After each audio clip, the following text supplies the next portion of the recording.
Mtazamaji, karibu katika awamu ya pili ya Mkulima. Hapa katika Mkulima tunasema wakati kilimo kinapokutana na fursa. Tuzungumzie usafi ambao unahitajika katika kiwanda cha maziwa na chakula kijumla.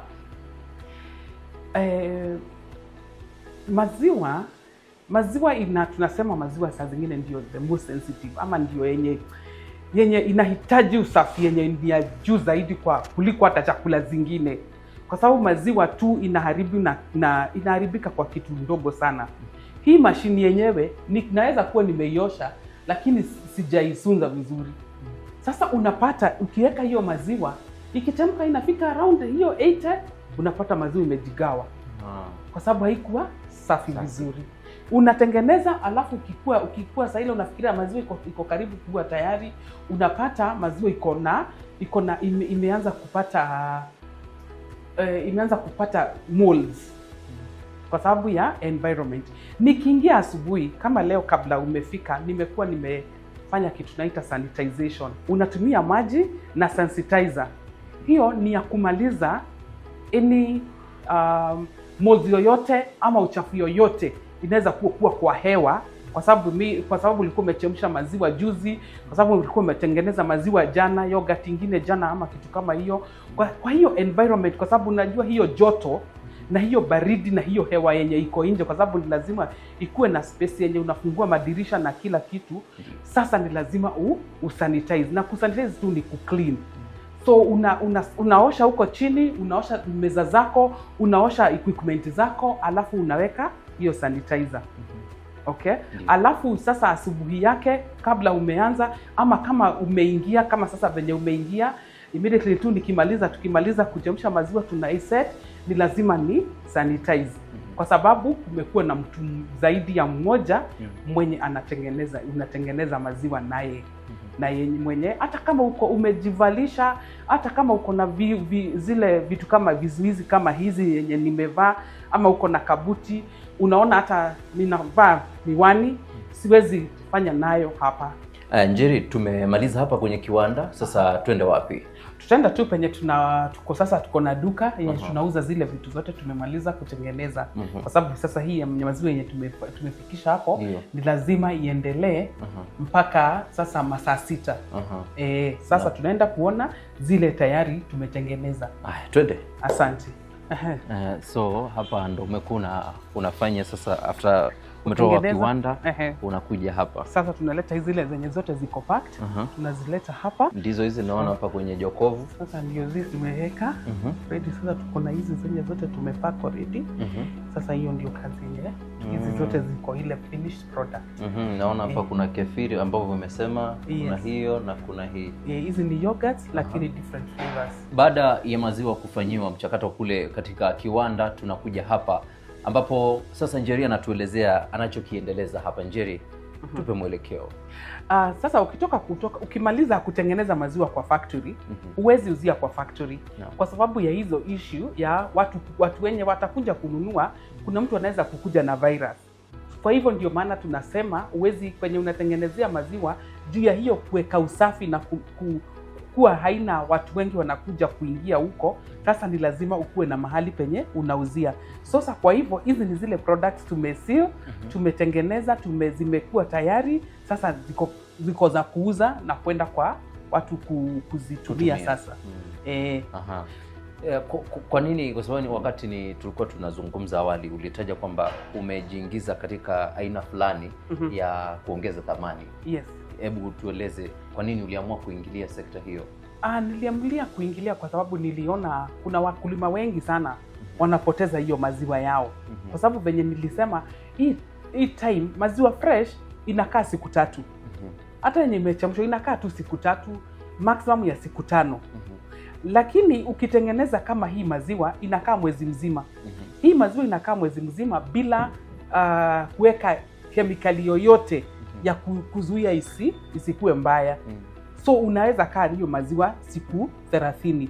Sasa hizo siku 30 unaona hata utakuwa tu umeweza kukaa na hiyo maziwa hizo siku zote. Ndio. Bila issue yoyote. Na pia maziwa iko na dhamana ya juu pia. Ukiangalia wakati pia ukasema umeingia katika uzalishaji wa maziwa au yogurt ambazo ingia kwa watu ambao ni specific. Aha. Sasa katika hii nchi Ndio. tuko na watu wenye kwa asilimia kubwa sana ya 39 wenye hawawezi kukunywa maziwa ya kawaida ama ile maziwa tu imetoka directly kwa ng'ombe. Ndiyo. Kwa sababu wako na shida ya tumbo kwa sababu ya kiungo moja ya katika yenye iko katika maziwa inaitwa lactose. Sasa ukitengeneza maziwa ama ukiferment hiyo maziwa inatoka kutoka kwa lactose inakuja kwa kitu yenye tunaita lactic acid. Kwa hivyo sasa ukiferment inatoa hiyo kiungo inakifanya ni kiungo kingine. Lakini si ati inakuwa mbaya ama inakuwa nini. Hiyo maziwa ikiganda sasa inabadilika inakuwa kitu kingine. Na sasa kuna products zingine ndio zinakuwa kwa hali ya juu sana. Kuna hii product inaitwa kefir.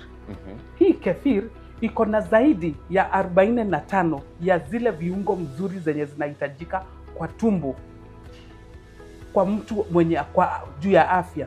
Wale watu wanakunywa dawa kwa saa hii. Kuna hizo dawa saa zingine unapata zinagwara tumbo na unapata na kiungulia. Sasa ukikunywa hii inazuia hiyo kiungulia na inatengeneza tumbo yako, inaiweka kama lining. Ama unaona venye unapaka nyumba rangi. Sasa hiyo inafanya kama ni rangi imepaka nini kwa tumbo yako. Sasa inazuia hiyo kugwarwa na hizo dawa. Na pia hii maziwa, hii yogurt tunatengeneza inaitwa probiotic yogurt. Probiotic yogurt iko na viungo mingi kushinda ordinary yogurt. Yogurt tu ile ya kawaida tu kila mtu anatengeneza. Hii tumeongeza kama culture ingine ya kuongeza hiyo nguvu kwa hiyo maziwa. Na pia inafanya mtu mwenye ako na lactose inapungua zaidi. Hii tunasema iko na about 1% ya lactose. Ama hiyo lactic acid yenye inaweza affect watu wengine. Lakini hii iko na 0 to 0.1%. Hii iko na about 1%. Zile zingine za kawaida ziko na about 5 to 8 ambayo inakuwa ni sasa hiyo unaona watu wengine mtu anakisema hata nikikunywa yogurt hata wakisema bado napata hiyo shida. Lakini ukikunywa yogurt yenye imeongezwa hizo madini, sijui kama ni madini ama zinaitwa nini kwa jina ya, lakini tunaita good bacteria. Ukikunywa yenye iko nayo mingi inakuwa vizuri. Uliniambia ulianza biashara hii 2019. Yes. Ni kati ya changamoto gani ambazo umekumbana nazo katika biashara hii? Changamoto ya kwanza ni kutopata maziwa yenye iko ya mzuri sana, quality ya juu. Kwa sababu sasa hizi product ukikataa kupata quality ya juu, sasa tena ina compromise ile final product. Lakini hiyo ni ya kwanza. Mara ya pili ni hata hizo vitu za standards. Unapata saa zingine kuna standards zingine zenye wanaweka na sasa unapata shida. Kama sasa kuna shida ya aflatoxin kwa maziwa katika ulishaji wa ng'ombe. Unapata sasa hiyo maziwa yako huwezi tengeneza nayo yogurt. Sasa unaambiwa na KEBS kwanza ugoje kutengeneza mpaka hiyo iende chini. Hii biashara sio ngumu, lakini ni lazima ukuwe na passion ya kazi yenye unataka kufanya.